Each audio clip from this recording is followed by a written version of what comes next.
are recording. Do I have your permission to record? Yeah. Okay. Okay, so just for the people listening in, could you say who you are and what organization you're with and just a little bit about you? Right, okay. Well, my name is J.R. Myers, and I am the, founding chairman of the Life and Liberty Party. Currently, we just have ballot access in Arkansas, but we're working on expanding our reach. We're trying to build our nationwide network via social media right now. We don't have a lot of money to spend, but we represent people with the idea that there are a lot of pro-life libertarians that really don't fit well within the Libertarian Party. There are a lot of pro-liberty constitutionalists that really don't fit well within the Constitution Party. And so we were thinking that perhaps a new home for those who belong to those groups or that group, and that's the Life and Liberty Party. So I'm also running for president to, in part, boost this, idea, promote it. And so I'm trying to appear. I was asked by the California American Independence Party to run on their primary ballot, so I intend on doing that next March. I've also been asked by the Constitution Party of Idaho to run on their ballot for president and to participate in debates and campaign in Idaho. I also ran in Idaho as vice presidential running mate of Scott Copeland for the Constitution Party in 2016. And then, Arkansas, so we need to get Arkansas organized, and then I hopefully can secure the nomination in Arkansas. So that's at least 3 states that I'm vying for at this point in time, maybe more. So I have a long history of political involvement with third parties. I do live in Montana. I'm from Montana. I served as chairman and other officers. I was secretary and treasurer and chairman of the Libertarian Party back in the 80s, kept that thing afloat. Then I became Reform Party chairman, and I also had been involved in the Republican Party at some point back in the early 80s. I was a precinct committee man. Later on in Atlantic County, the Republican Party as well. But I moved in 2003 to Alaska and took a brief hiatus from politics. But in 2006, I believe, I finally got involved with the Alaskan Independence Party, and then was district chairman and became vice chairman and almost became chairman of that party until it became apparent that wasn't really where I belonged. And at that time, the Alaskan Independence Party was an affiliate or quasi-affiliate of the National Constitution Party. So I had been working with the Constitution Party, so I decided to found the Alaska Constitution Party, which still exists and is growing. We just passed 500 number mark as far as voter registration. So that's taken a while because it's been about 10 years, and we haven't had a lot of it's just very difficult with all the access restrictions and the political APOC, it's called in Alaska, that's the financial reporting agency that all candidates and political committees and parties have to report to. And they have very strict regulations and very, very heavy fines. And so we kind of ran into a few obstacles with them. And we ended up settling out with them, but they initially were going to fine us over $30,000 for not, we're just checking the wrong box on a form. And so we ended up paying them basically the balance of our account, which was $800 at the time. So, but that just further, emboldened me to speak out against the state apparatus and control and how they try to stifle all political dissent. And I do believe that the individual is the sovereign ultimately, and we form our communities, and we have our constitution, which is our compact with our government, which provides for a peaceful means of transfer of power. And I believe that part of that construct also allows for people to choose their own political destinies. So in that regard, I am supporting your CALEXIT efforts, although I would temper that with the view that I think it should either congressional or county districts, so that I don't believe that the entire state of California wants or needs to go. But that's just my opinion, and I think it would then have to be ratified by the Congress. So that's what I have to say about that. But I'm sure you have more to ask me.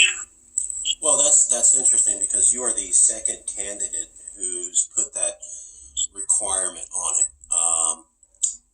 David Weigel, who's running for Senate in South Carolina, said that if he was in the federal government, he would propose a vote for CALEXIT, and we were very pleased by that.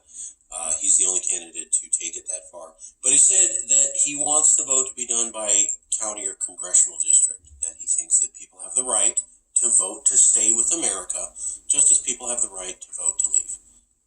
So that's interesting to hear you echo those sentiments. Yes, I agree with those sentiments. You're right. Mm-hmm. And I've always heard of that opinion. But go ahead. Well, tell me though, you've been in Alaska, you're in Montana. Mm-hmm. Right. Tell me which phrase you're more likely to hear from your neighbors. Boy, I love California. I love their safe places for LGBTQ and all the stuff they're doing for transgendered people and bathrooms, and I can't wait for them to push those laws on us. Or, those damn Californians, they're not even American anymore. Yeah, I would say B would be more common, What? that type of sentiment. Oh my God! Yeah. You are the 15th conservative that we've talked to who said, yeah, maybe I don't feel that way. And that's fair. Some conservatives said, look, I don't feel that way. But, well, how does your family and friends and everyone in the area? And they go, well, yeah, kind of, basically. There was one guy who said, I don't feel that way, out of Arizona. He goes, I love you guys. I don't agree with a lot that you do, but I think you're cool. And I go, well, how's the rest of Arizona feel? And he goes, well, yeah, basically, yeah, they're fine with you. But let me, Well, I think you have to understand that there's been like a kind of refugee wave that's been happening for probably 20 or 30 years with the exodus of white middle class and upper class residents from California to the other adjoining western states, including Alaska too. And so that has changed the complex of, demographics of the West. And so a lot of people are resentful, we appreciate some of the things, but not all of the things, because we question, why would you leave where because you don't like it, but yet bring that culture with you, and then both try to seek to impose it upon us. So I'd say, let the people go if they want to go, but, leave those bad ways behind if that's whatever. Be honest. We're not going to edit this. Well, say what you want. That's a commitment we've made. Well, I don't want to be rude about it, but I do believe everyone has their choice, and that's all I'm saying. And I am just trying to echo the sentiment that people do speak. So it seems like that conservative America or red states have been moved to be more okay with California leaving America the more they come into contact with Californians. Well, I think that people don't agree with the values that are being promoted by the California establishment in power at this time, such as the open borders and all of the things that you mentioned. I think some of the things people can, try to comprehend and embrace, but not everything at once. And some things are absolutely antithetical to our constitutional framework, from my perspective anyway. And I know a lot of other people do agree with that. So, we feel in many ways, and I'll say we, if you want to put it, not even consider myself a conservative per se, but that, we do want to uphold our citizenship, and we want to uphold our borders and our culture, and we want to be embracing of new immigrants as long as they want to share in our country and building our country, and not try to transform it fundamentally against our foundational principles. That's all I would say. That's fair. Yes, you're not alone. We have a coalition of 13 states that are saying, that are all conservative. And then there's California that's very blue. But we basically come to the agreement that political discussion is getting bad. I mean, it's getting very aggressive right now. And people are worried. Yeah. And they would... Well, yeah. So, I mean, do you agree that you've been in politics for a while? Does it seem worse than it's ever been? Well, yes. I mean, I remember, like, when I was a child in the 60s, it seemed very tumultuous, but it was exciting, but it was more innocent. Now it's so, sometimes feels so hopeless and chaotic and so dismal. And, I'm a counselor. That's my day job. And I have to deal with depression and anxiety all the time. And that's fundamentally because people feel so hopeless, I would say, because they don't know the institutions that they've relied upon are like transforming or crumbling and being replaced by new modes of being. And people are struggling with how to, comprehend these changing realities. Right? So you're a professional in the dealing with people who are upset. Oh yeah, around, and you're saying that you see a lot of this repercussion from the devolvement of political discourse in America today. Yeah, people are very stressed out and depressed about it, what's happening, and fearful. Yes, and I agree. I don't want violence. I want peace, and I think that one of the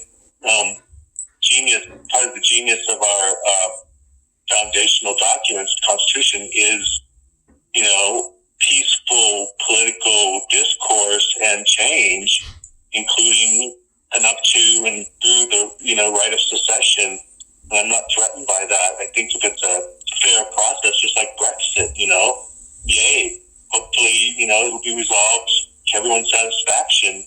But yes, debate it and work out the details. Don't just ignore the issue and gloss over things and hope everything works out, because of course it doesn't. And so you feel that it would be appropriate to at least elevate the concept of peaceful divorce as an option. Well, yeah, I think that's part of the freedom of people. And I think the sovereignty of individuals in the state should be upheld. And if that's ultimately what transpires and as the best for everyone involved, then that's the way it goes. Hopefully it wouldn't happen that way, just as in Alaska, with the Alaskan Independence Party. It was, created as a secessionist party. I became, rose up in the ranks and became the vice chairman, but I was never an overt secessionist. I always advocated that people have the right to secede, but I never felt there was the right time for Alaska to secede for various reasons, including Russian aggression. But, but yes, I defend the right of the people if the time is right and the circumstances are right and the popular verdict is such that seems to be the best course of action and the most peaceful course of action, then by all means, let's proceed, at least discussing it. There's nothing wrong in discussing it and elevating it to a higher level, because I think it is a national debate, California being the largest state, having the most electoral votes, and being most half the West Coast. So let me jump into this, because I am fascinated by this. Could you talk about the Alaska Independence Party? And you were a high-ranking officer in that, sir? Right, I was the vice chairman, the second in charge, I guess you could say. I mean, our political parties.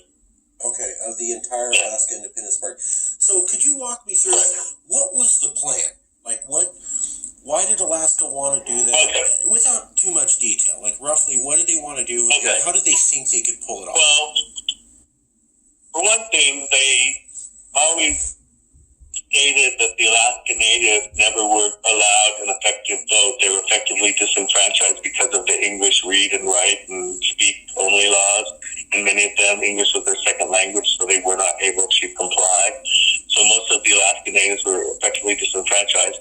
And secondly, most of the military personnel up there and their dependents were allowed to vote on the issue.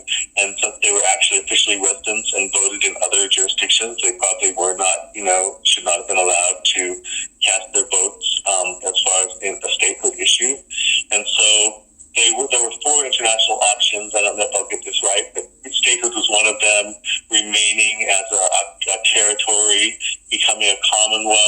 or becoming an independent nation. I think those are the four choices. And so they thought that the vote was flawed and illegal according to international law, and so they wanted another vote. And the founder of the party had gotten into contact with the mullahs of Iran, and they had agreed to bring it forward, the government of Iran, to the United Nations for consideration. And it was somewhere at that point, and that was back in the 70s, I think. I don't remember the exact year, but then the founder, he was found murdered near Fairbanks, and so anyhow, that's kind of the brief history of the Alaskan Independence Party. They did elect a governor who was Republican. He used that party to become governor. They still are the third largest party in Alaska, and while the election laws are being tightened by the Democrats and Republicans to remove other dissenting voices and alternatives, such as the Libertarians and Greens and the Constitution Party, which all have been either kept off the ballot altogether or have now been thrown off the ballot. The Alaskan Independence Party remains the only one that has a secured ballot position, and so the only ones that offer a true alternative voice. Hopefully they'll become more active as they're the problem with many of the third parties, people get burnt out, and so the old guard truly does age out and die off, and so if they can't succeed in recruiting a new generation of leaders, then I don't know what's going to happen. But that's kind of the story in Alaska from my perspective. If you have any more questions, feel free. I find that fascinating. So the Alaska independence theory was that, hey, you had this vote to join America, and right. A lot of the people that were here, that lived here in Alaska, didn't get a vote, right. And right. because they were white, I imagine something to that order. And right. They were Alaskan Native people. Yeah, and then you shipped in a lot of people who yep. aren't Alaskan, yep. and then go, hey, you're Alaskan, why don't you vote? Yep, pretty much. That sounds a lot like California, because California had a vote to become a state, and they call it Ascension Day, and they celebrate it, but they don't really talk about the history. What happened was a bunch of Americans came in illegally. They were illegal immigrants. They were not allowed to be here, and then they took over the place. I'm not making this up. This is the history at the time. And what they did was they say, okay, everybody who's not white doesn't get a vote. Maybe about 100 Mexicans got to do that. I'm half Mexican. But only the super wealthy, like the 1%. And then if you were African American or Asian or Latino or Native or whatever, you didn't get a vote. So a lot of people here didn't get a vote. And what they did was they built the Transcontinental Railroad because of a president called Lincoln, who did not want to fight a two-front secession war, who had heard in the 1850s that California wanted to secede and was worried about two provinces breaking away, and so he rushed through funding for a railroad to connect California in. Although he was passed away at that time, they flooded California with a bunch of people from America, and these people had been here a year, 2 years, 2.5 years tops, and they go, you're all Californians, all those people that have been here forever, you don't get a vote. And you people who we shipped in, you're going to hold the vote. Oh, a majority of you said you want to be America. There you go, fully legal. Is that similar to what you're saying the Alaska situation was? Interesting. It sounds like kind of what you might even call an imperial colonial program. What? This is America, land of the free, where everything's done correctly. Well, let the truth speak for itself. Speak the truth to the power that is, and see if it can be changed. Because a lot of truth has been suppressed. And yes, I do believe America is, has a lot of good qualities. But yes, there is a lot of ugly history, and the Alaskan experience, and apparently the California experience is, part of that. And So yeah, what was I'm willing to say that. That's why I love having these conversations, because there is truth and it is not acknowledged in our, quotes, free marketplace of ideas. Texas, Well, this that's is because, right. we have, two parties, but it's really one party, and they control all dissent, and they divide and conquer. And so they have us thinking and demonizing one another that, oh, you're our enemy, you're against us, blah, blah, blah. But no, we share a lot in common, and if we can realize our commonalities, that can unite us to, dismantle the existing power structure that's become corrupted. I've heard that a lot. I'm progressive, but I've talked to a lot of conservatives, and I can't tell you the number of conservatives who go, yeah, I'm conservative, but I really think both parties are together. It's just a game. Oh, yeah. They pull us apart. It's a game. It's a sham. It's a false dichotomy. The liberal media does not tell us that. They tell us all conservatives are super hardcore conservative, love Trump, love the party, and I never hear any acknowledgement of the liberal press that, yeah, there's conservatives, and yeah, they don't have the same opinions of you, but they're also just as distressed by this federal government, and they too feel that their party doesn't represent them, and they also think the rich and powerful are running it. I don't ever hear that. Right. Well, that's because the so-called liberal press, there's nothing wrong with liberal. That word's been appropriated. It's really the state press anymore, and that's the truth, and that's exactly what the corporate press. It's a fascist system, corporate government partnership. So there you have it, and they control the press, and the press is upholding their, elite system, and that's what we have. That's what we're facing. Huh. Well, let me ask you. So, I know. Surprising, huh? It is. I gotta tell you, we wanted to have conservatives say it's okay for California to go, and what's happened is a beautiful partnership.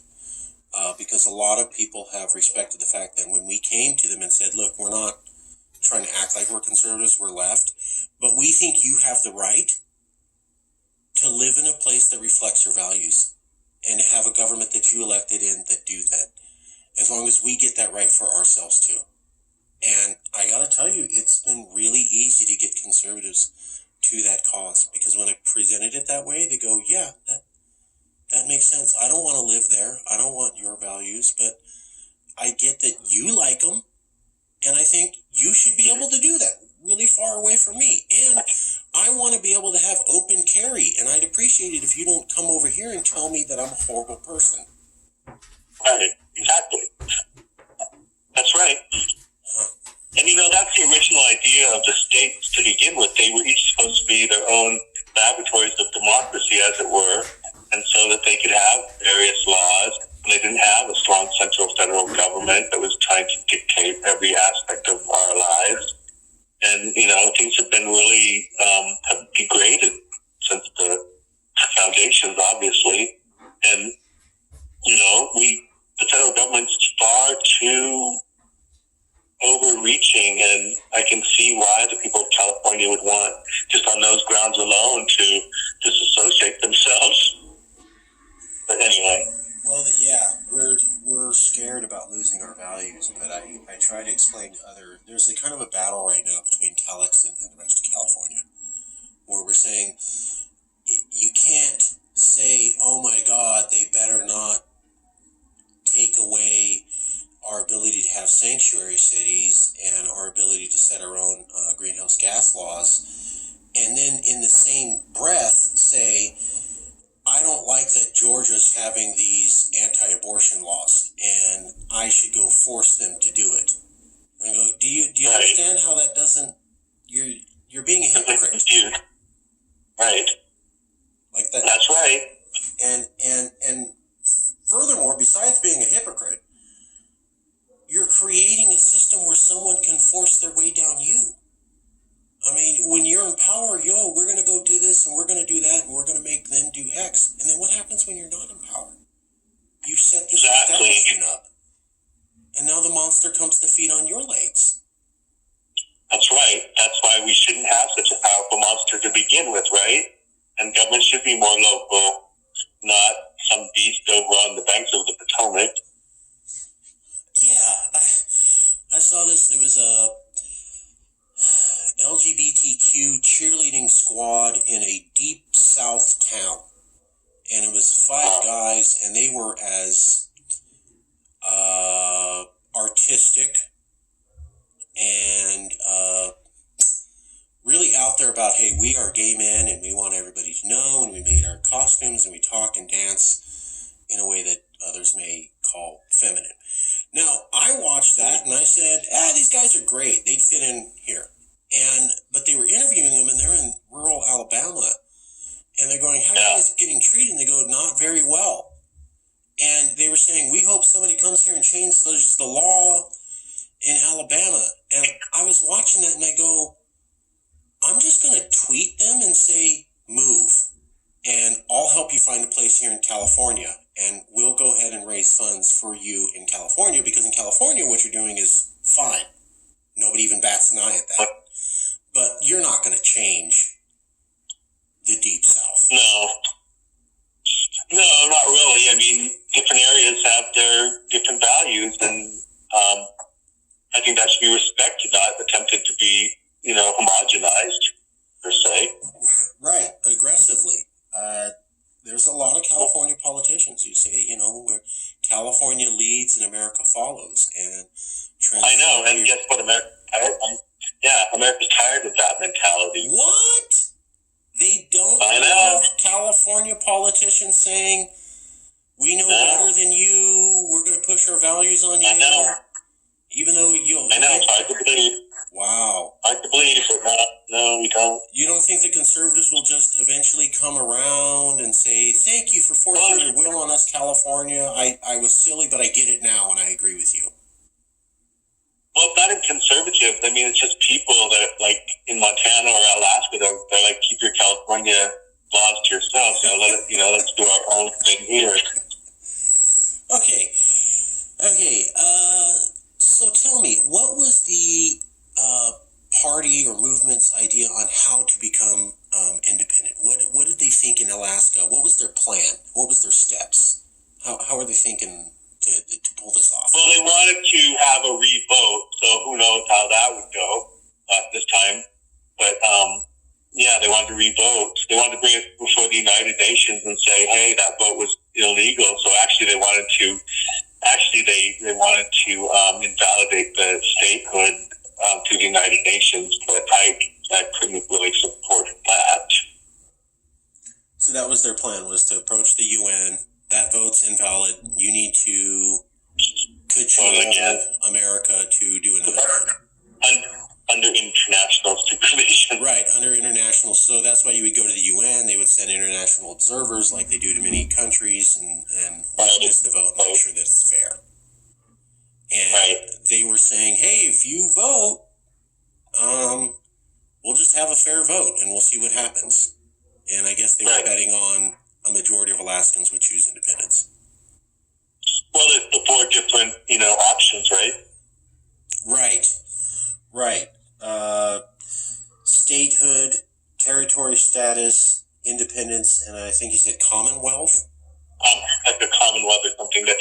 I'm not sure if I got that one, but I think there's the previous territorial status, statehood, independence, or some kind of Commonwealth agreement like maybe Puerto Rico has. Oh, okay. Well, let me flip it back to you. What questions do you have about the CALEXIT movement? What have you heard? What have you seen? How do people view it in Montana? Well, I haven't heard a lot about it from Montanans, other than the attitude about California laws trying to be imposed here and cultural values trying to usurp, local values. Yeah. So people definitely in Montana and in the West and like in Alaska in general are more independent. So they're like, be a good neighbor, don't butt in, help, but, let people live and let live, but don't, impose or trespass. you think the Alaska Independence Party could have been successful if their leader had lived? That he might have been able to pull it off, or might have been able to get to the UN, or somehow get that revote? Yeah, his name was Joe Bogler, and he was, I never met him, I never knew him. I only knew Lynette Clark. She was his protege. She's the correct, well, no, she was the previous chairman now. Mark Clarkson's chairman again, it looks like. Anyway,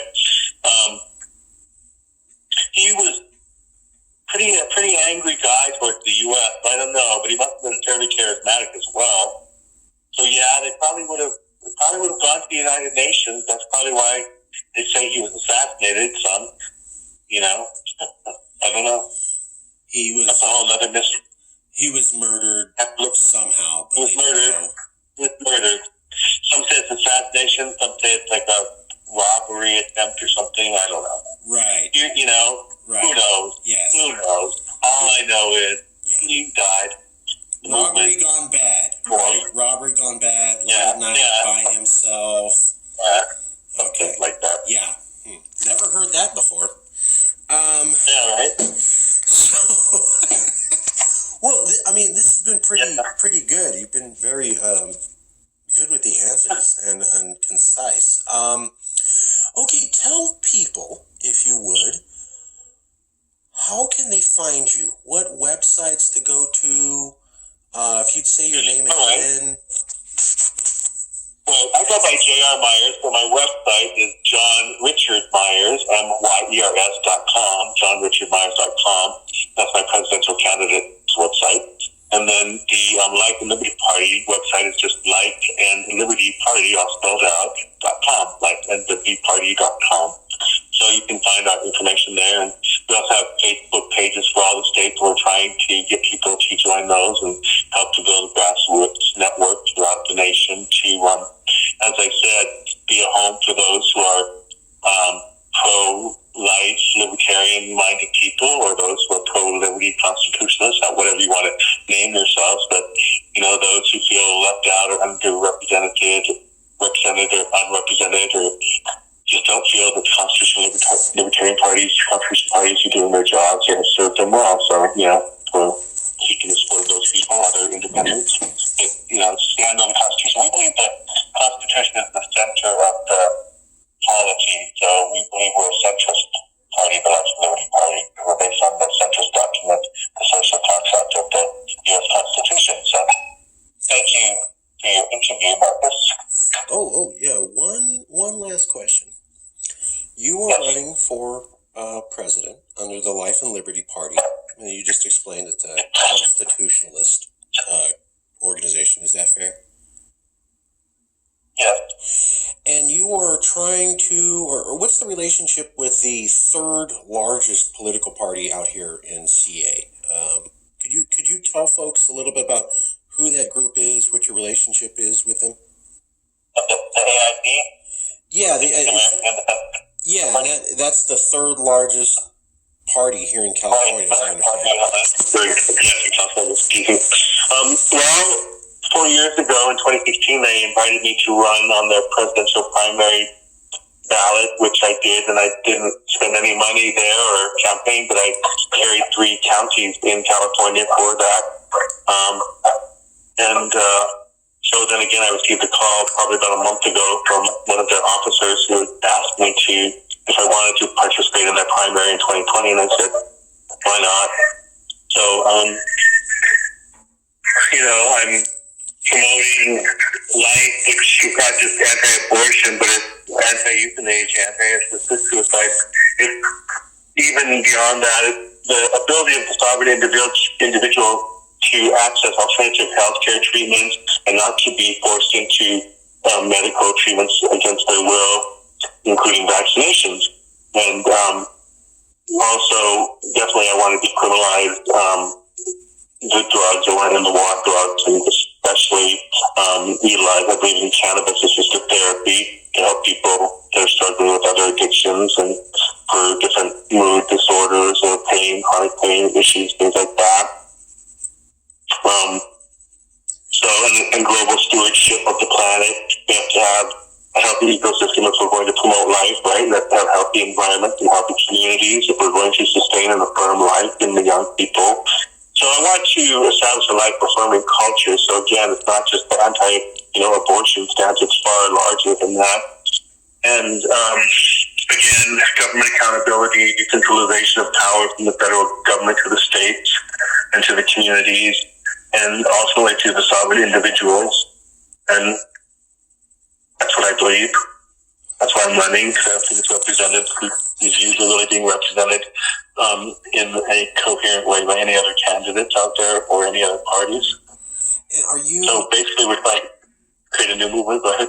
Are you the official 2020 candidate for the American Independence Party here in California? No, not yet. I'm going to be vying for that. And, it's really a beauty pageant, the primary election. So ultimately, their central committee will make the choice of who their nominee is. Last election, it was Donald Trump. Ooh. Who did not appear on the primary ballot. Who did not appear on the primary ballot. So I'm also against all the imperial use of the executive orders, imperial presidency. So if I were to be elected, my first day in office, I'd be reviewing presidential executive orders and seeing what needed to be repealed. Anyway, Hey. It's an interesting dynamic happening. That's fascinating. I mean, if you become their nominee, please get a hold of me. I'd love to do another follow-up interview. Absolutely, especially because that's very important to California politics, and maybe we could work something out. Well, I hope to be in California sometime in the spring or summer. So. Oh, please look me up. Let's talk. All right. Great. And I was going to ask one more thing. The AIP, you're running for AIP. Oh, what were the counties that you won last time here in Cali? Oh, goodness. They were in the south and the central. I can't think of the county. I'm sorry. I'm not familiar with California that well, so I don't have the counties memorized. If you could give me those names at any point, I will put them in the description on the video, because that will be of interest to people here. I will tell you what, that'll increase the amount of people who watch your interview.